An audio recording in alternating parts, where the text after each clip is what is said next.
मित्रों नमस्कार, मैं हूँ राकेश कुमार। आप देख रहे हैं मत अभिमत। शिक्षा विभाग शिक्षा विभाग में अभी नियोजित शिक्षकों के आंदोलन का मामला बड़ी सुर्खियों में है। इस बीच में पिछले लगभग 1 सप्ताह से आपने देखा होगा कि जो हमेशा लाइमलाइट में रहते थे, शिक्षा विभाग के अपर मुख्य सचिव, वो अ, आजकल सुर्खियों में नहीं है। लेकिन ऐसा नहीं है कि वो एक्टिव नहीं है, लेकिन फिर एक बार वो एक्टिव हो गए। और इस बार जो एक्टिव हुए हैं, तो उसमें निश्चित रूप से पिछली जो पिछले मित्रों नमस्कार, मैं हूँ राकेश कुमार। आप देख रहे हैं मत अभिमत। मित्रों, अभी शिक्षा विभाग में नियोजित शिक्षकों से संबंधित जो आंदोलन है, जो उनकी मांगे हैं, वो पूरी सुर्खियों में है।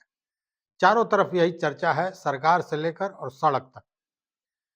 इस बीच में आपने देखा होगा कि पिछले लगभग 1 सप्ताह से अपर मुख्य सचिव शिक्षा विभाग के पाठक साहब, वो सुर्खियों से बाहर रहे हैं।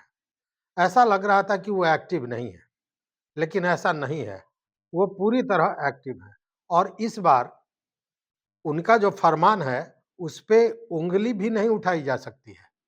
इसलिए कि पूर्व के जो उनके आदेश हुआ करते थे, फरमान हुआ करते थे, उसमें कई चीज़ें ऐसी थी अव्यावहारिक थी, जिसको लेकर यह कहा जा रहा था कि ये यूपी वालों को भरना चाहते हैं, बिहारियों को हटाना चाहते हैं। ये कहा जाता था कि शिक्षक विरोधी है, तमाम तरह की बातें आती थी। लेकिन इस बार जो उन्होंने किया है, जो आदेश दिया है, उसके बाद यह नहीं कहा जा सकता कि वो शिक्षक विरोधी है। इस बार जो उनका फरमान है, वो हर व्यक्ति कहेगा कि शिक्षा को पटरी पर लाने के लिए, शिक्षा व्यवस्था को सुचारू करने के लिए उन्होंने ये फरमान जारी किया है।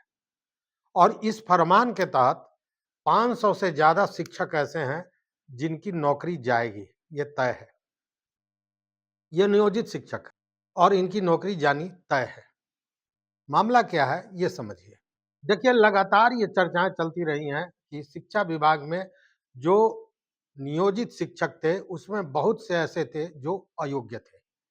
और उसका कारण ये था कि जो पंचायत स्तर पर या प्रखंड स्तर पर नियोजन हुआ था, उसमें या तो पैसों का खेल हुआ था या फिर जो मुखिया थे या प्रखंड प्रमुख थे, जो नियोजन की इकाइयाँ थी, वे अपने सगे-संबंधियों को, अपने लोगों को अ, जो अयोग्य थे, उनको भी ले लिया था। हालाँकि इसमें बहुत ऐसे अयोग्य शिक्षक भी थे, जो तब अयोग्य थे लेकिन आज नहीं कहे जा सकते हैं। क्योंकि पढ़ने-पढ़ाने का जो सिलसिला रहा, उसमें उन्होंने एक तरह से कहें कि अपने स्तर को बढ़ा लिया, कायम कर लिया। लेकिन कुछ ऐसे शिक्षक अभी भी हैं, जो अयोग्य हैं और वैसे लोग शिक्षण कार्य से अपने को दूर रखते हैं, क्योंकि पढ़ा नहीं सकते हैं। तो या तो वो नेतागिरी में लग जाते हैं या फिर दूसरे काम में हैं। और ऐसी भी स्थितियाँ पिछले दिनों देखने में आई। हालाँकि जब से के पाठक आए, उन्होंने सारे व्यवस्था को दुरुस्त किया, जाँच की प्रक्रिया को इतना तेज़ कर दिया। उसके बाद वैसी घटनाएँ कम, नहीं तो पहले ऐसी घटनाएँ थी कि कोई शिक्षक किसी विद्यालय में कार्यरत है, वो विद्यालय नहीं जाता है और उसकी जगह 2000 1000 पर किसी युवक को रखा है जो विद्यालय जाता है और पढ़ाता है, उस शिक्षक के नाम पर। ऐसी बातें पहले थी, लेकिन के पाठक आए, उसके बाद इन सारी चीज़ों पर एक तरह से कहें कि पूरी तरह अंकुश लग गया। और जो जाँच प्रक्रियाएँ तेज़ हुई, उसमें ये पता चला कि 582 ऐसे शिक्षक हैं, जो 6 माह से ज़्यादा हो गया, जो विद्यालय आए ही नहीं है। मतलब 6 माह से ज़्यादा दिनों से वो गायब है। उसको लेकर पहले भी कई बार पत्राचार हुआ है और उसी पत्राचार के क्रम में 6 माह से अधिक गायब लोगों में से 13 को बर्खास्त किया गया था, 10 को निलंबित किया गया। लेकिन बावजूद इसके अभी भी संख्या 500 से ज़्यादा की है। वहीं अगर देखें तो 6 महीना से कम लेकिन लंबे समय से स्कूल से गायब रहने वाले शिक्षकों की भी कमी नहीं है।